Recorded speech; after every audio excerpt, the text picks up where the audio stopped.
위원님 나와 계시죠? 네, 안녕하세요. 오신환입니다. 예, 오랜만에 연결합니다. 자, 일단 네네, 반갑습니다. 예, 자 혁신위 1호 제안으로 이제 대사면 제안이 나왔네요. 이제 네네. 김경진 대변인 브리핑 내용을 보면 이준석 전 대표, 홍준표 시장, 김재원 최고위원 등의 징계를 풀어야 한다. 대략 이러한 내용으로 이해하면 됩니까?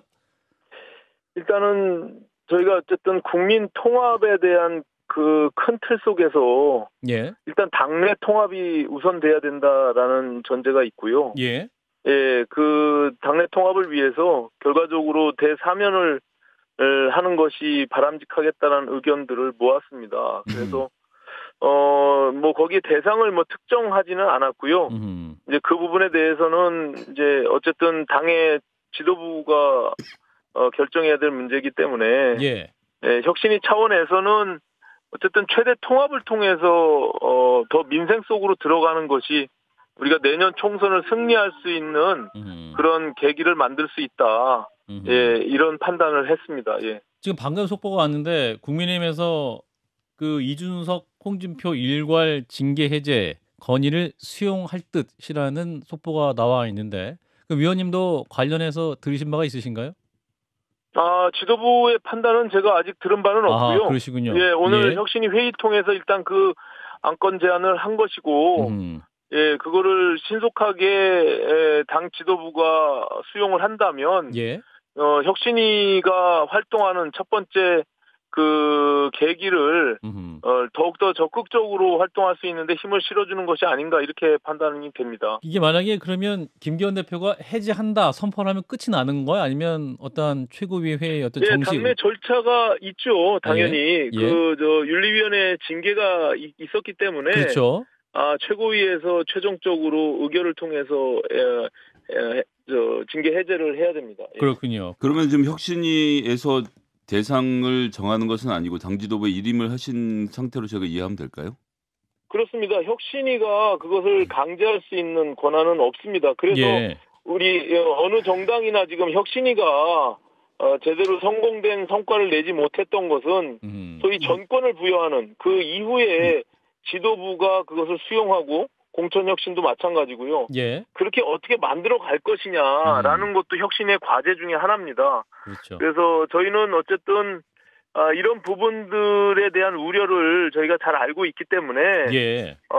당에서 최종적으로 혁신의 안을 수용할 수밖에 없게끔 만드는 것도 저희가 같이 논의하고 있습니다. 예. 예, 진 교수님. 예, 그 혁신이 활동 기한이 60일이지 않습니까? 긴 편도 아니고. 그런데 네. 이뇨환 위원장이 꼭 먹어야 할 쓴 약을 조제해서 바른 길을 찾아가겠다라고 말씀하셨거든요.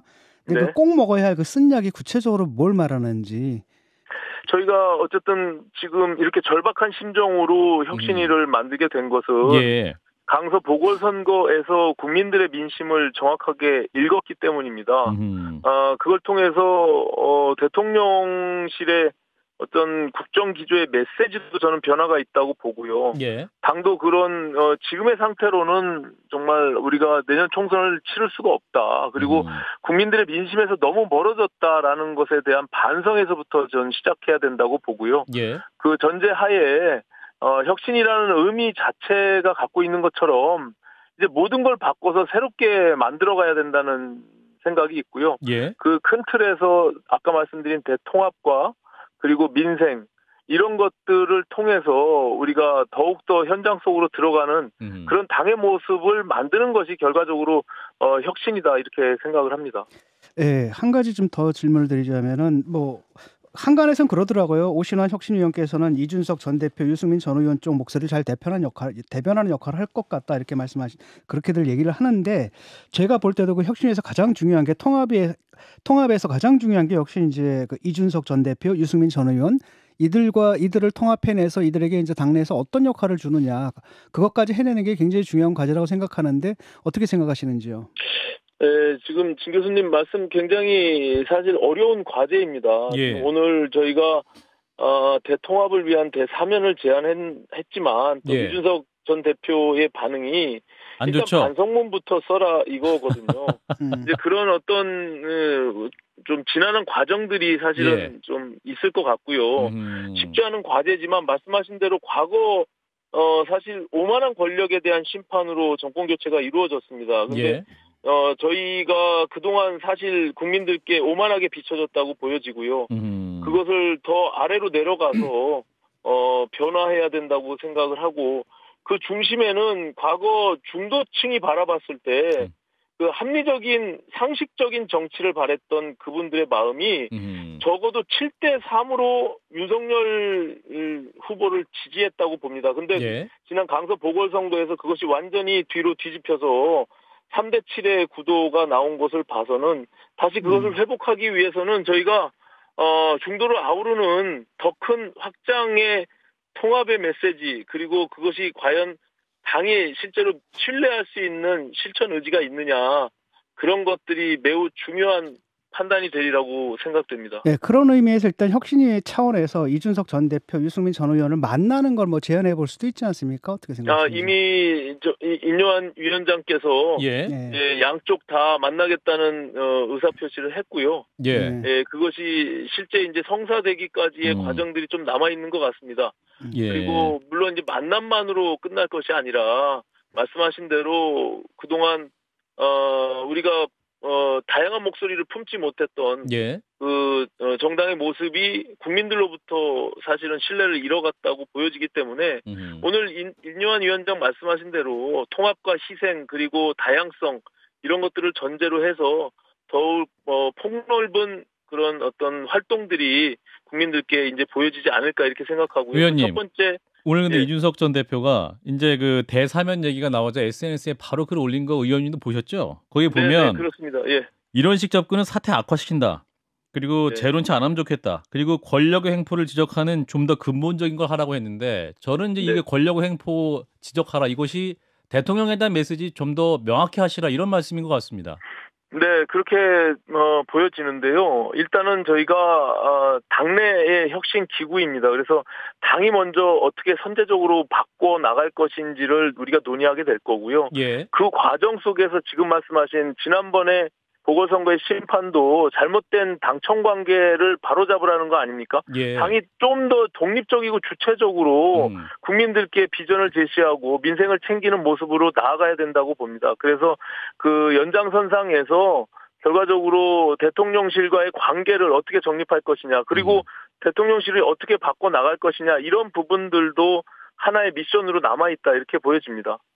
그 오신환 의원님의 정반대에 서 있다고 표현하면 좀 이상할 수도 있고 맞을 수도 있다고 하는데 박성중 의원이 이제 친윤계를 분류도 되시고 언론 개혁이라는 미명하에 좀 언론하고 좀 각을 세우셨던 분인데 네. 이준석 대표도 이제 이 부분에 대해서 어쨌거나 혁신위원장의 정치 경험이 없기 때문에 최선임의 국회의원의 역할이 중요한데 혁신 대상인 박성준 의원이 이걸 맡은 것은 적절치 않다라고 평가를 했는데 과연 지금 이 박성준 의원이 계시는 가운데 당에다가 제대로 된 쓴소리 전달하는 게 좀 어렵지 않겠느냐 이런 세간의 평가에 대해서는 어떻게 생각하십니까? 그 우려의 목소리 저희 혁신위도 잘 겸허하게 받아들이고요. 예. 특히 오늘 첫 번째 회의를 통해서 저도 성공한 혁신위가 거의 정당에서 볼 수가 없었다. 예. 저도 그 무용론에 대해서 여러 방송 매체를 통해서 지적한 바가 있는데 오늘 회의에 굉장히 신선한 느낌을 받았습니다. 특히 외부 위원들이 특히 젊은 층의 80년대, 90년대생들이 6명이나 차지하고 있고요. 특히 여성 위원들이 7분이 계신데 그렇죠. 오히려 정치의 메커니즘을 모를 것이다라고 저 판단을 했었는데 예. 그 누구보다도 정확하게 그리고 상식에 기반해서 지적하는 그 의지와 그 메시지들을 제가 듣고 예. 오히려 지금 함께 참여하고 있는 정치권에서 참여하고 있는 그 지금 혁신위원들 저를 포함한 모두가 혁신의 대상이 될 수 있겠다 이런 판단들을 했고요. 아하. 지금 외부에서 지적하는 그런 목소리들에 대해서 겸허히 받아들이고 특히 오늘 박성중 의원이 그런 것들을 의식했는지 자리 배치부터 본인이 예. 스스로 낮아지는 그런 모습을 제가 직접 목도했습니다. 그래서 그렇군요. 조금만 더 좀 지켜봐 주시면 좋겠다는 생각을 갖습니다. 예, 의원님 근데 그 이준석 전 대표와 유승민 의원 아까 이제 진 교수님도 두 분을 만날 의지가 있겠느냐 인요한 위원장이 그렇게 했는데 이제 어떤 계획을 하고 있다고 말씀하셨는데 지금 당장 반응을 보면 이준석 전 대표는 또 이게 쉽게 만나주지는 않을 것 같습니다. 그렇다면 그 3과 7호 수준으로 이준석 전 대표나 유승민 전 의원을 만나려고 시도는 하실 수 있을까요? 시도는 이미 했고요. 아, 제가 그래요? 봐서는 임요한 위원장과 이준석 전 대표 직접 아마 소통을 한 것으로 알고 있고요. 아, 직접 전화도 지금 했다. 말씀하신 대로 이준석 전 대표는 기본적으로 반성이 전제돼야 된다 이런 입장을 띠고 있는 것으로 알고 있습니다. 그래서 예. 어쨌든 그 절충점을 찾아가고 그것이 단순히 그냥 상징적인 이준석 하나만의 문제가 아니라 아하. 우리 당이 그동안 이 다양하게 품을 수 없었던 이 경직된 이 비민주적인 모습들을 어떻게 깨쳐나갈 것인지 이 부분이 더 큰 과제라고 생각합니다. 예. 예. 자, 두 분이 질문이 많으신 것 같은데 일단 오늘 여기까지 하고요. 의원님 다음에 한번 직접 스튜디오에 모시겠습니다. 고맙습니다. 네, 고맙습니다. 네, 자, 혁신위원인 오신환 의원이었습니다. 좋아요? 구독! 알림 설정.